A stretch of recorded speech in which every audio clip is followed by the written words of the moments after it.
So, what's the difference between intuition, anxiety, and depression? They can all cover very similar thoughts at times, but they are different. And when you're starting on your journey, or even if you've been practicing as a witch for longer periods of time, remembering to tell the difference of what is what between the three can make a huge impact, not only on your life, but on like your energy practice and your witchcraft practice and just what you're doing and how you're thinking. A lot of times, if you just take a second to breathe and ask, is this my anxiety or is this my intuition? If you're feeling a nudge or feeling a not wanting to do something, you're going to get a split-second response if you ask it. And you might second guess that response, but that first initial thought you get is usually the right one. When you say, is this my anxiety or is this my intuition? If it's intuition, well, maybe not. Maybe it could be anxiety. Maybe, then it's usually intuition, and anxiety is the afterthought after making you second guess. But if the answer you feel is, no, this is my anxiety, trust that first. Don't put as much weight on the afterthoughts of it. When I was earlier in my mental health journey, before I got into my spiritual journey, something that I had learned was anxiety is usually things about the future, whereas depression is what is in the past. And mindfulness, which aligns very similarly to intuition at times, is in the present. So if the thought in your head is, I don't know what to do because I don't know what's going to come out of it, or I don't know where I'm going to be 6 months from now, or I don't know if I can take that job because it might interfere with a trip in the future. That is likely anxiety. Those are just 3 random examples.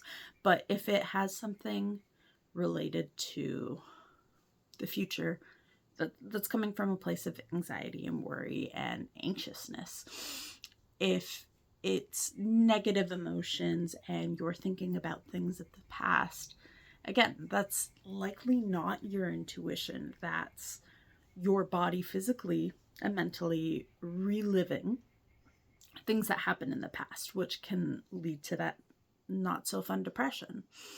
Whereas if it's a thought that's leading you to be more in the present, whether that is through meditation, whether that is through an art practice, whether that's just being with your own thoughts, or an inkling to take some action in the here and now, that often tends to be more of a sign of intuition. Now, is this always the case? No, but it often is. And learning the difference between the 3, learning how it shows up in your body, which again takes practice. It takes some trial and error. But the more you practice it, the better you'll get at recognizing. The more you'll be able to differentiate those voices of your intuition, of your higher self speaking to you versus your anxiety speaking to you. Something that might be helpful here is giving your anxiety a name. This was a tip I'd actually received from my therapist a little while ago, and I made a video about it. But I actually, while I was really, really struggling with my anxiety, I named her. And, excuse me, I'm like hiccuping over here. And once I did that, it really helped differentiate like what was me and what was my anxiety, because it allowed me to remove myself from it slightly, which is always a good thing when you're struggling with something in particular. Okay, maybe not always, but frequently. So I implore you to practice, to figure out, do those voices, the voice that speaks from anxiety, the voice that speaks from depression, does that voice sound different than the voice that comes from your intuition or your higher self or even your guides or ancestors. How do you feel when that inner voice is popping up? Does it make you feel worse? Does it make you feel better? Does it inspire you to action that is helpful or productive? And that doesn't mean physically doing something when you don't have the energy to, because that can kind of be a double-edged sword of anxiety, right? That's what burnout is. It's pushing past your limit of whatever your energy is. But sometimes we do need that little push. I know for myself, sometimes I will sit there and even though I want to be a full-time artist, right? I did three sorry, I stuck my tongue out a lot. Anyways, I did multiple paintings today, at least 3. I might have worked on 4, hard to remember. And I've felt the urge to go paint, go paint, go paint. And when the voice is saying go paint, I have this inspiration to paint, which I know makes me feel better. But then sometimes that voice of anxiety is like, yeah, but do you really want to? Because then you'll have to do this, this, and this. And it's just easier to sit and play on your phone. So why don't you do that? And these literal conversations I've been having in my head over this past week. Well, not just this past week, but it's been very noticeable this past week. And so because I've worked on this, I know that the voice telling me, do you really want to paint right now, is coming from a place of anxiety and depression and not feeling good and keeping me in that stuck, not feeling good energy.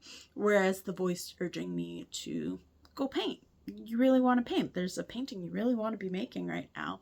Why aren't you doing it? Maybe not the why aren't you doing it, but you should go do it.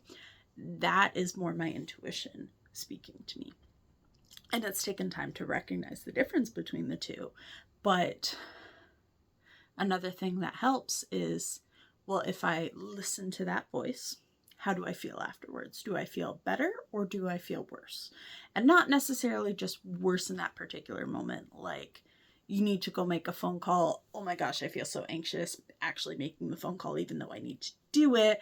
But I feel relieved when it's done because it's over and I'm proud of myself for doing it. You know, it's the intuition or, you know, the fact that you actually need to, that is pushing you to make the phone call. But when you're done with it, you feel better.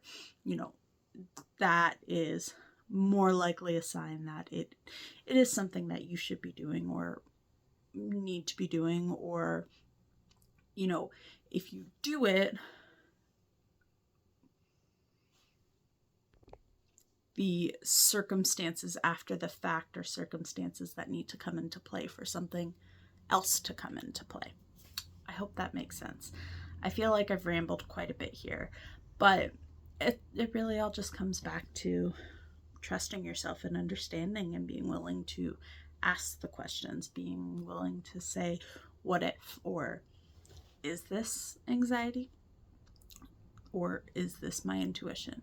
The first step in getting a better understanding or moving towards a goal, if that goal is being able to listen to your intuition more, the first step is acknowledging what's going on and when you are in that circumstance that allows for that outcome. The more you practice it, the better. Don't expect yourself to know with certainty every time right away, but understand that the more you work on it, the easier it will become. Me listening to my intuition in the beginning, it wasn't easy. I second guessed it so much. I had, what if it's not true? Like, what if I am making this all up in my head and none of it actually exists and I'm just crazy? Which, you know, is never a fun thought to have. But in my early days of my practice, lesson that I learned to ask was, what if it's true? Instead of, well, what if it's not true? What if it doesn't work out? I asked myself, what if it's true? What if it does work out? And this I can't take credit for. It comes from Brienne from the Moonstone Witchery groups and the Academy. She was a really big you know, a very helpful person to have in my life as I was learning who I was and learning what all of this meant, and sometimes really floundering because it all did feel overwhelming. So whoever you take that inspiration from, or if just thinking of that question helps, I implore you to use it. Ask, what if it's true? Is this my intuition? And trust the answer that comes, because whether you consciously know it or not, you probably are, especially if you've made it this far in the video, pretty sensitive and do have a good sense of intuition. It's just a matter of tuning into it, finding that station on the radio where it's a lot less fuzzy and a lot more clear. And eventually you'll dial in and that voice will sound crystal clear and you will likely have a much better understanding. So hopefully this helped. If you have any other tips on learning the difference between your anxiety and depression and your own intuition, I would love to hear them in the comments, because not only does it help me, it helps all of us. And sometimes remembering those tools, remembering to go back to the basics really does help, even if you feel like you've grown beyond what those basics were originally.